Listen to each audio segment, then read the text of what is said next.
Hi hello welcome back. അങ്ങനെ അവർ ഇപ്പൊ ചെയ്തുകൊണ്ടിരിക്കുന്ന മൂവിയുടെ ബോസ് വന്നിട്ട് സോഷിയുടെ കയ്യിൽ ചെറുതായിട്ടൊക്കെ ടച്ച് ചെയ്യുവാണ്. അതവൾക്ക് ഒട്ടും തന്നെ ഇഷ്ടപ്പെടുന്നില്ല. ഷീസി ആണെങ്കിൽ ഒന്നും മിണ്ടാതെ അവിടെ നിൽക്കുകയാണ്. കുറച്ചു സമയം കഴിയുമ്പോൾ സണ്ണ കൈ മാറ്റാനായിട്ട് ശ്രമിക്കുന്നുണ്ട്. പക്ഷെ അപ്പോഴത്തേക്കുമാണ് ഈ അങ്ങോട്ട് വരുന്നതും സോഷിയുടെ കൈ എടുത്ത് മാറ്റുന്നതും. എന്നിട്ട് ബോസിനോട് അവർക്ക് സ്ക്രിപ്റ്റിന്റെ കാര്യങ്ങൾ കുറച്ച് സംസാരിക്കാനുണ്ട് എന്നും പറഞ്ഞുകൊണ്ട് പോവുകയാണ്. എന്നിട്ട് ഒരു റൂമിലേക്ക് കൊണ്ടാക്കിയിട്ട് സോഷിയോട് പറയുന്നുണ്ട്, ബോസിന്റെ സ്വഭാവം ഇങ്ങനെ തന്നെയാണ്. പക്ഷേ ആക്ട്രസിന്റെ സമ്മതമില്ലാതെ അവരെ തൊടുന്നത് എനിക്കിഷ്ടമല്ല. അതുകൊണ്ടാണ് ഞാൻ നിന്നിങ്ങോട്ട് കൊണ്ടുവന്നത്. അല്ലാതെ നീ എൻ്റെ എക്സ് ആയത് കൊണ്ടോ എനിക്ക് നിന്നോട് സ്നേഹമുള്ളത് കൊണ്ടോ ഒന്നുമല്ല എന്നൊക്കെ പറഞ്ഞു പോകാൻ നിൽക്കുമ്പോഴേക്കും സോഷ്യ അവളെ പിടിച്ചു നിർത്തുന്നുണ്ട്. എന്നിട്ട് പറയാണ്, നിനക്ക് കുറച്ച് സമയം എൻ്റെ കൂടെ നിന്നൂടെ? എനിക്ക് സ്ക്രിപ്റ്റിലെ ചില ഭാഗങ്ങൾ ആക്ട് ചെയ്തിട്ട് ശരിയാവുന്നില്ല. നിന്റെ കൂടെ പ്രാക്ടീസ് ചെയ്യുകയാണെങ്കിൽ എനിക്ക് നന്നായിട്ട് ആക്ട് ചെയ്യാനായിട്ട് പറ്റും. അത് കേൾക്കുമ്പോൾ ഈ പറയുന്നുണ്ട്, നീ ആരോടാ ഈ കള്ളം പറയുന്നത്? നിനക്ക് ജീവിതത്തിലും സിനിമയിലും നന്നായിട്ട് ആക്ട് ചെയ്യാൻ അറിയാം. നീ 5 വർഷം മുമ്പ് ആക്ട് ചെയ്തതുപോലെ ഇപ്പോഴും ചെയ്താൽ മതി എന്നും പറഞ്ഞു പോകുമ്പോൾ സോഷിക്ക് അത് ഒരുപാട് വിഷമാക്കുന്നുണ്ട്. അപ്പോഴത്തേക്കും റൂമിന്റെ പുറത്തേക്ക് സണ്ണും അസിസ്റ്റന്റ് ഡയറക്ടറും കൂടി വരുന്നുണ്ട്. സോഷ്യ എവിടെ എന്ന് ചോദിക്കുമ്പോൾ സോഷ്യ മുഖമൊക്കെ തുടച്ചിട്ട് പുറത്തേക്ക് പോവുകയാണ്. അവളുടെ മുഖം കാണുമ്പോൾ തന്നെ അവൾ ഒട്ടും ഓക്കെ അല്ലാന്നും കരഞ്ഞിട്ടുണ്ടെന്നും അവർക്ക് മനസ്സിലാകുന്നുണ്ട്. എന്നിട്ട് അവൾക്ക് ഒരു കോഫി കൊടുക്കുകയാണ്. സൺ വേഗം തന്നെ അത് വാങ്ങിയിട്ട് പറയുന്നുണ്ട് അവൾക്ക് തണുപ്പുള്ള സാധനങ്ങൾ കഴിക്കാനായിട്ട് പറ്റില്ലാന്ന്. എന്നിട്ട് സോഷിയെയും വിളിച്ചു കൊണ്ടുപോകുമ്പോൾ തനിയെ നിന്ന് പറയുന്നുണ്ട് സണ്ണിന് സോഷിയെ കുറിച്ച് എല്ലാ കാര്യങ്ങളും അറിയാന്ന്. കുറച്ചു സമയം കഴിയുമ്പോൾ അടുത്ത സീനിന്റെ ഷൂട്ട് തുടങ്ങുകയാണ്. ആ സീൻ അവരുടെ ബ്രേക്കപ്പുമായിട്ട് കുറച്ച് സാമ്യമുള്ളതാണ്. അതുകൊണ്ട് തന്നെ സോഷിയെ വിഷമിപ്പിക്കാൻ വേണ്ടി മാത്രം ആ സീൻ ഒരുപാട് പ്രാവശ്യം റിപ്പീറ്റ് ചെയ്ത് പറയിപ്പിക്കുന്നുണ്ട്.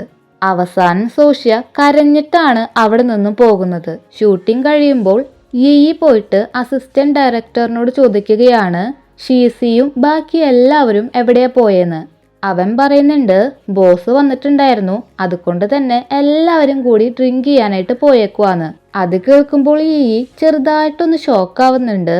കുറച്ചു നേരത്തെ ബോസ് സോഷിയോട് അപമര്യാദയായിട്ടാണ് പെരുമാറിയത്. അവളെ കൈ പിടിച്ചതൊന്നും അവൾക്ക് ഒട്ടും ഇഷ്ടമായിട്ടുണ്ടായിരുന്നില്ല.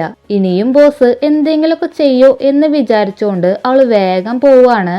പക്ഷെ അവിടെ പോയി നോക്കുമ്പോൾ ഷീസിയുടെയും ബോസിന്റെയും അടുത്ത് സോഷി ഉണ്ടായിരിക്കില്ല. അങ്ങനെ ഷീസിയോട് സോഷിയും ബാക്കിയുള്ളവരും എവിടെ എന്ന് ചോദിക്കുമ്പോൾ അവര് ബോസിന്റെ കൂടെ വരാൻ തയ്യാറായില്ല, അതുകൊണ്ട് തന്നെ വേറൊരു റൂമിൽ ഇരിക്കുന്നുണ്ടെന്ന്. അവൾ ഇഷ്ടമുണ്ടെങ്കിലും ഇല്ലെങ്കിലും അതിനെല്ലാം ഒരു പരിധി വെക്കണമെന്നും അവരുടെ പേഴ്സണൽ കാര്യങ്ങളും ജോലിയും തമ്മിൽ കൂട്ടിക്കൊഴയരുതെന്നും ഈയുടെ പാരന്റ്സ് അവളുടെ കാര്യങ്ങളെല്ലാം ശ്രദ്ധിക്കാനായിട്ട് ഷീസിയാണ് ഏൽപ്പിച്ചേക്കുന്നത്. അതുകൊണ്ട് തന്നെ ജോലിയിൽ ഫുൾ കോൺസെൻട്രേറ്റ് ചെയ്യണമെന്നൊക്കെ പറയുന്നുണ്ട്. അങ്ങനെ അതെല്ലാം കേട്ടിട്ട് ഉടനെ തന്നെ സോഷ്യയുടെ അടുത്തേക്ക് പോവാണ്. അവര് പറയുന്നുണ്ട് സോഷ്യ ഇന്ന് നല്ല മൂഡ് ഓഫ് ആയിരുന്നു, അതുകൊണ്ട് ഡ്രിങ്ക് ചെയ്യാന്ന് പറഞ്ഞതാണ്. പക്ഷെ ഒരുപാട് കുടിച്ചിട്ടും നിർത്തുന്നില്ലാന്ന്. സണ്ണും പറയുന്നുണ്ട് ഞാനും സോഷ്യയും ഈ മൂവി ചെയ്യാനും സമ്മതിച്ചു, പക്ഷെ പേഴ്സണൽ കാര്യങ്ങളും ജോലിയും തമ്മിൽ നീ കൂട്ടിക്കുഴയ്ക്കരുത്. അപ്പോഴത്തേക്കുമാണ് സോഷ്യ വേഗം പോയിട്ട് ഹഗ് ചെയ്യുന്നത്. എന്നിട്ട് അവളോട് പറയുന്നുണ്ട് എനിക്കറിയായിരുന്നു നീ എന്നെ നോക്കി വരുന്ന, നമുക്ക് നമ്മുടെ വീട്ടിൽ പോവാം എന്ന് പറയുമ്പോൾ അവരെല്ലാവരും നോക്കുന്നുണ്ട്. അങ്ങനെ അവരോട് ഞാൻ ഇവളെ വീട്ടിൽ കൊണ്ടാക്കാം എന്നും പറഞ്ഞുകൊണ്ട് അവളെ കൊണ്ടുപോവാണ്. കാറിലിരുന്നിട്ട് സോഷിക്ക് ചെറിയൊരു കിസ്സൊക്കെ കൊടുക്കുന്നുണ്ട്. എന്നിട്ട് അവളോട് ചോദിക്കുകയാണ് 5 വർഷം മുമ്പ് നമ്മൾ ബ്രേക്കപ്പ് ആയപ്പോൾ ഞാൻ വിഷമിച്ചതുപോലെ തന്നെ നീയും വിഷമിച്ചായിരുന്നോന്ന്. അത് കേൾക്കുമ്പോൾ അവളെ നെറ്റിയില് ഒരു ചെറിയ കിസ്സൊക്കെ കൊടുക്കുന്നുണ്ട്. അപ്പോഴത്തേക്കും സോഷ്യ പോയിട്ട് വീണ്ടും കിസ് ചെയ്യുകയാണ്. അങ്ങനെ അവർ രണ്ടുപേരും കൂടി നേരെ സോഷ്യയുടെ വീട്ടിലേക്കാണ് പോകുന്നത്. അടുത്ത ദിവസം ഷൂട്ടിംഗ് എല്ലാം സ്റ്റാർട്ട് ചെയ്യുകയാണ്. അത്രയ്ക്ക് അങ്ങ് കോൺസെൻട്രേഷൻ കിട്ടുന്നില്ല. സോഷ്യ അവളുടെ അടുത്തേക്ക് വന്നിട്ട് എല്ലാം ഓക്കെ അല്ലേ എന്ന് ചോദിക്കുമ്പോൾ പറയുന്നുണ്ട് എനിക്കൊരു കുഴപ്പമില്ല, ഞാൻ പെർഫെക്റ്റ് ഓക്കെ ആണെന്ന്.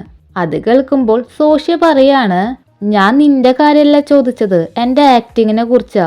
ഞാൻ നന്നായിട്ട് ആക്ട് ചെയ്തില്ലേ എന്ന് ചോദിക്കുമ്പോൾ നീ എപ്പോഴത്തെയും പോലെ തന്നെ നന്നായിട്ട് ആക്ട് ചെയ്തു, നല്ലതായിരുന്നു. അത് കേൾക്കുമ്പോൾ സോഷ്യ പോകാനായിട്ട് നിൽക്കുന്നുണ്ട്. ഈ വീണ്ടും ചോദിക്കുകയാണ്, ഇന്നലത്തെ കാര്യം നിനക്ക് ഓർമ്മയുണ്ടോന്ന്.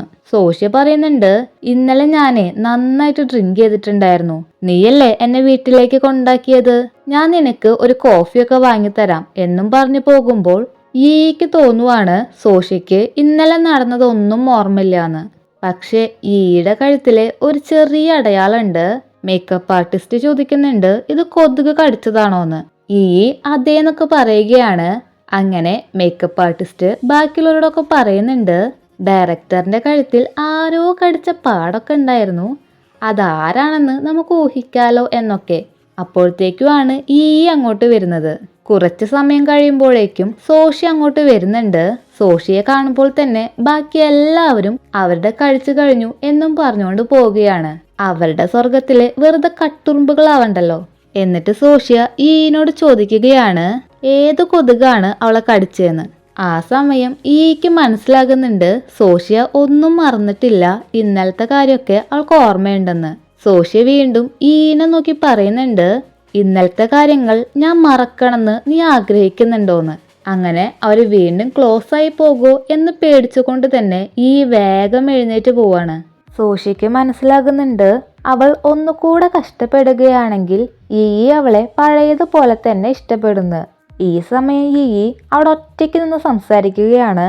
എനിക്ക് സോഷ്യയെ ഇനിയും വിശ്വസിക്കാൻ പറ്റുമോ? അവളെ ഞാൻ വിശ്വസിക്കുകയാണെങ്കിൽ അവൾ എന്നെ വീണ്ടും തേച്ചിട്ട് പോയാലോ? ഇങ്ങനെ പോവുകയാണെങ്കിൽ ഞാൻ അവളെ ഇഷ്ടപ്പെടുന്ന തോന്നുന്നേ. പക്ഷെ ഞാൻ അവളെ ഇഷ്ടപ്പെടാൻ പാടില്ല, അതായിരിക്കും എനിക്ക് നല്ലത്.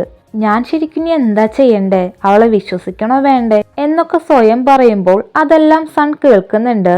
എന്നിട്ട് അവളുടെ അടുത്തേക്ക് വരികയാണ്. അങ്ങനെ ഈ പാർട്ട് ഇവിടെ വെച്ച് കഴിയുന്നുണ്ട്. ഇനി അവസാനത്തെ പാർട്ടിനായിട്ട് എല്ലാവരും വെയിറ്റ് ചെയ്യും. ബൈ.